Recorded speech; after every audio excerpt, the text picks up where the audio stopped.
hidden by the ruling class beneath the shifting sands of Egypt for more than 4,000 years.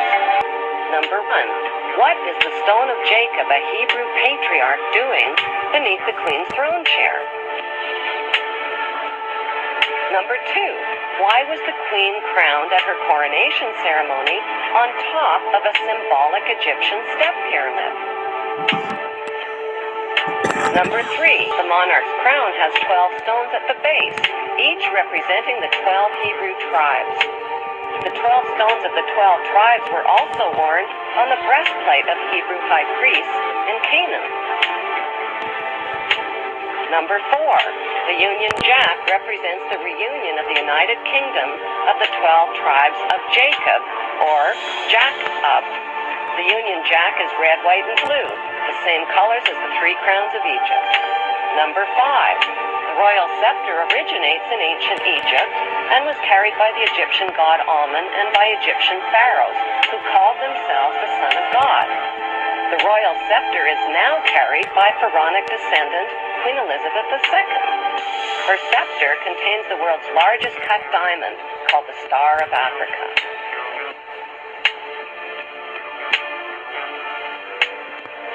Number 6. The queen's punishing flail or whip is partially hidden under her arm. The flail or whip also originates with the pharaohs of ancient Egypt. Number 7. The symbol of the bee can be found within the queen's royal wardrobe.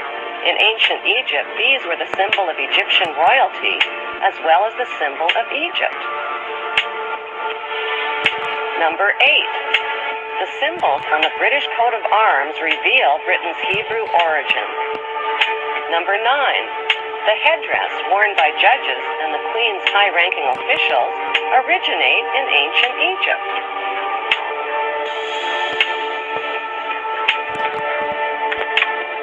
Number 10. Kilts, like the one worn by Prince Charles, originate with the Egyptian pharaohs who wore white kilts. God save Queen Elizabeth! Long live Queen Elizabeth! May the Queen live forever! Number 15. Incest was practiced by ancient Egyptian royalty. Mothers married sons and brothers married sisters to keep the power and the money all in the family.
demandé au Seigneur pourquoi je les sens tellement s'agiter dans mon ventre, que mes fils sont deux nations qui se combattent en mon sein.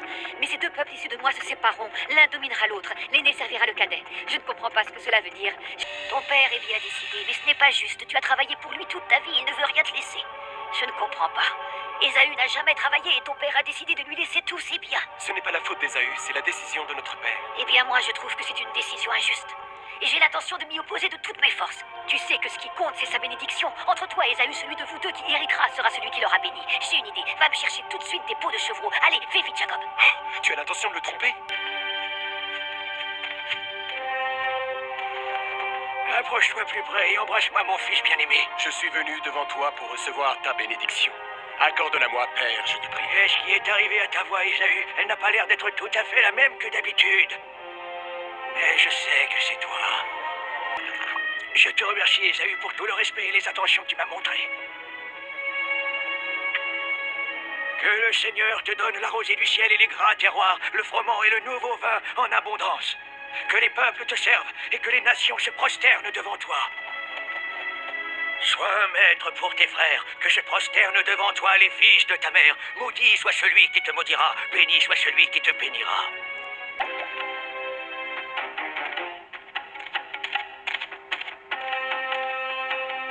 Mais pourquoi m'apportes-tu encore de la nourriture, mon fils? Père, je t'apporte ton gibier préféré parce que je veux que tu me donnes ta bénédiction. Ésaü, je t'ai déjà donné ma bénédiction quand tu es venu tout à l'heure, et avec elle je t'ai légué tous mes biens puisque tu es mon fils aîné. Tu es devenu le maître de tout et moi je suis devenu un homme pauvre. Alors, c'est qu'on t'aura trompé, Père. C'est à Jacob que tu as donné ta bénédiction.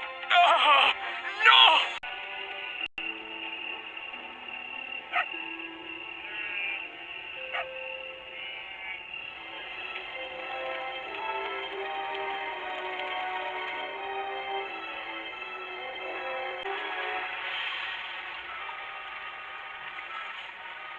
Laisse-moi passer de l'autre côté de la rivière.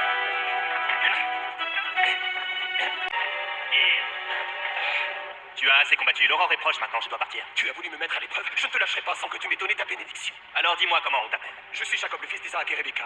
À partir d'aujourd'hui, tu ne porteras plus le nom de Jacob, mais celui d'Israël, car tu as lutté avec Dieu et avec les hommes et tu l'as remporté. Maintenant, c'est à ton tour de me dire ton nom. Pourquoi me le demandes-tu? Tu sais très bien qui je suis.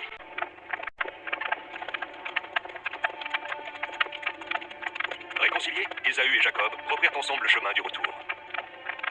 Ils ne se séparèrent que quand Ésaü repartit vers Séhir.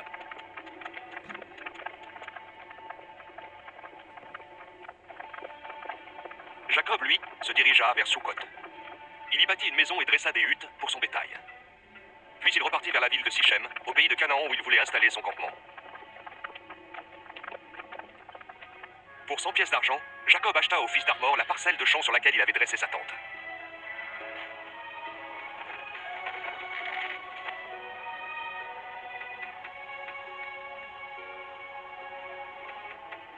Et c'est là que Jacob éleva un autel, et il l'appela El, c'est-à-dire le Dieu d'Israël.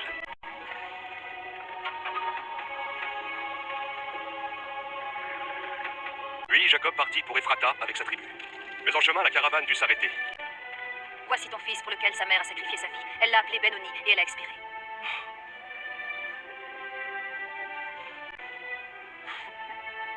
Je t'appellerai Benjamin.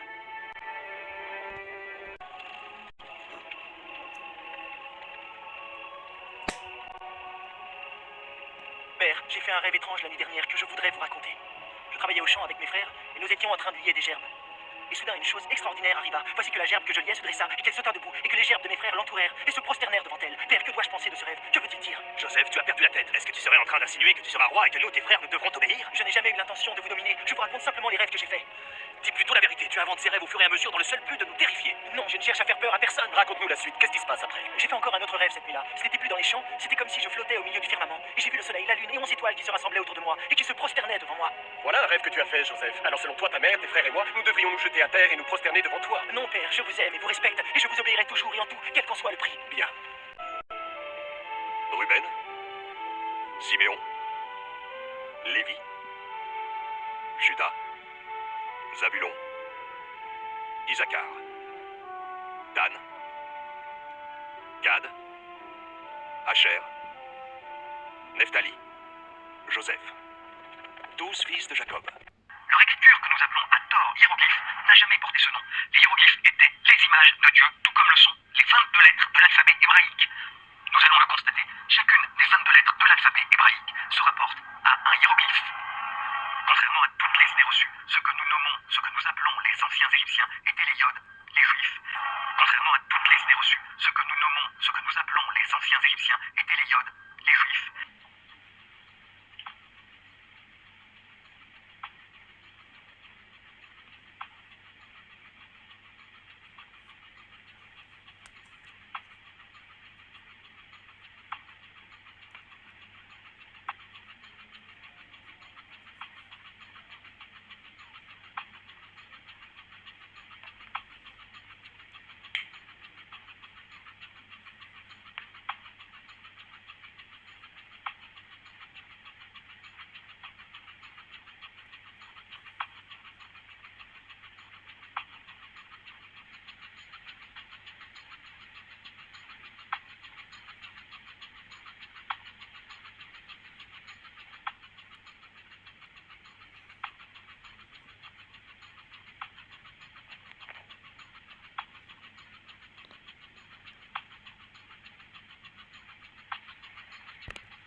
Du régime monothéiste, et ce n'est pas pour autant la fin du Dieu unique. Les Égyptiens d'Akhenaton, expulsés en Canaan, bien sûr, province située à 10 jours de marche de la vallée du Nil, ne s'appelaient pas les Hébreux, mais les Yahoud, adorateurs de Pharaon, qui fondèrent plus tard le royaume de Yahuda, qui veut dire la Judée. Si l'on s'en tient à cette manière de déchiffrer la Bible, les noms d'Abraham, de Sarah, d'Isaac, de Rebecca, de Jacob, d'Israël, de Laban, dissimulent tous des noms et des titres royaux égyptiens bien précis. Ainsi, Joseph est l'image parfaite du pharaon Haï, tel que le décrivent les égyptologues. C'est ainsi que Moïse serait en réalité le général égyptien Moshe ou Ra-Messou, qui deviendra Ramsès Ier. Les auteurs du secret de l'Exode prouvent ainsi que Josué, serviteur de Moïse, est en fait son fils premier. Et quel était donc le véritable nom biblique d'Akhenaton? L'énigme est enfin résolue. Le pharaon monothéiste n'est personne d'autre qu'Abraham, qui vécut vers 1358 avant Jésus-Christ. Les récits bibliques respectent non seulement l'ordre chronologique des faits qui ont marqué l'existence du pharaon, mais encore traduit sa vie et son action en parfait accord avec l'égyptologie. Dieu parla à Abraham, Dieu parla à Akhenaton, le sacrifice d'Abraham, le sacrifice d'Akhenaton, la rupture d'Abraham avec le polythéisme paternel, la rupture d'Akhenaton avec le polythéisme paternel, la beauté de Sarah, de Rebecca, de Rachel, la beauté de Néfertiti. Abraham brise les idoles de son père, Akhenaton brise les idoles de son père. La séparation religieuse et politique entre Jacob et Laban, la séparation religieuse politique entre Akhenaton et son père amène au fils 3. Les intrigues entre les épouses d'Abraham, les intrigues entre les épouses d'Akhenaton, Sarai et Adjara, Néfertiti et Kia. Les travaux de Mesod et Roger Sabat